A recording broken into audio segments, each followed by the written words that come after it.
खाना एनिवेअरची आयडिया एक traditional simple mess चालवत होतो मी आणि तिथून मग हे डिजिटल प्लॅटफॉर्म, मग त्यावरती एवढ्या 100-200 मेस आणि एवढ्या सगळे कस्टमर्स यांना सबस्क्रिप्शन विकणं, ही आयडिया आली कुठून ह्याच्याबद्दल मी बोलतो आहे. आयडिया डिस्कवरीबद्दलचा हा व्हिडिओ आहे की जनरली कसं सापडतं, कसं होतं. बरेच लोक म्हणतात की आम्हाला स्टार्टअप करायचं आहे पण आयडिया सापडत नाही आहे, मी आयडिया शोधतो आहे और काहीतरी गॅप बघतो आहे. जनरली असं होत नाही. बऱ्याच गोष्टी याच्यातल्या, लाईक माझा एक पर्टिक्युलर व्ह्यू आहे याच्यावरती. एक आळशीपणा एक खूपच महत्त्वाचा फॅक्टर आहे. आळशीपणा म्हणण्यापेक्षा लाईक क्रिएटिव्हिटी तुमची, की लाईक तुम्ही किती क्रिएटिव्हली प्रॉब्लेम सॉल्व्ह करायचा प्रयत्न करता और तुम्ही आळशी आहेत बेसिकली. मेस चालवत असताना मला नेहमी वाटायचं की हे इतके सगळे हेक्टिक ऑपरेशन्स आहेत, हे का लाईक म्हणजे एक मेसवाल्यालाच का करायचे आहेत, कोणी दुसरं येऊन का करत नाही आहे. और मग एखाद्याला मेस शोधत यायची आहे तर कुठं दिसत का नाही आहे ह्या सगळ्या डिटेल्स. हे सगळे नेहमी प्रॉब्लेम येत होते. सो याच्यातून मग हे आलं की ठीक आहे, मग आपण मेसवाल्यांसोबत कॉम्पिटिशन करण्यापेक्षा आपण त्यांना सोबत घेऊन बिझनेस करूयात.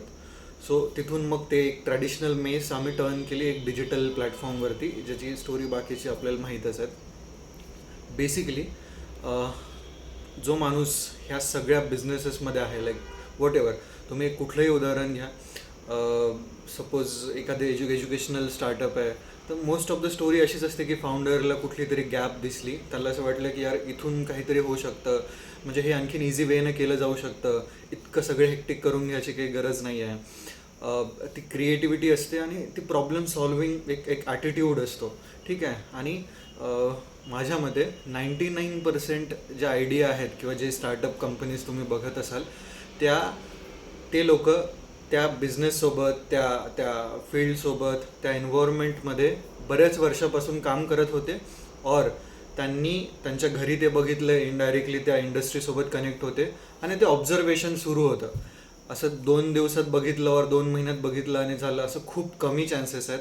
सो मी रिक्वेस्ट करेल की जर तुम्ही स्टार्टअप आयडिया किंवा असं काहीतरी शोधत आहे, तुम्हाला स्टार्टअप करण्याची खूपच इच्छा आहे, तर ज्या फील्डमध्ये तुम्ही सध्या आहात, जिथं तुम्ही काम करतायत, तिथं काय गॅप आहे, कुठली गोष्ट आपण ॲडव्हान्स वेनं करू शकतो, डिजिटल वेनं स्केलेबल होईल, इझिली आपल्याला रेप्लिकेट करता येईल, याच्यावरती अशा प्रॉब्लेम्सवरती सोल्युशन काढून तुम्ही तिथं गेलं पाहिजे. तुमच्याच आसपास जवळच्याच इंडस्ट्रीमध्ये एक कदाचित मोठी कुठली $1 बिलियन आयडिया असू शकते, जी की जस्ट एक वेगळ्या अप्रोचनं, एक वेगळ्या ॲटिट्यूडनं तुम्ही फाइंड आउट करू शकता.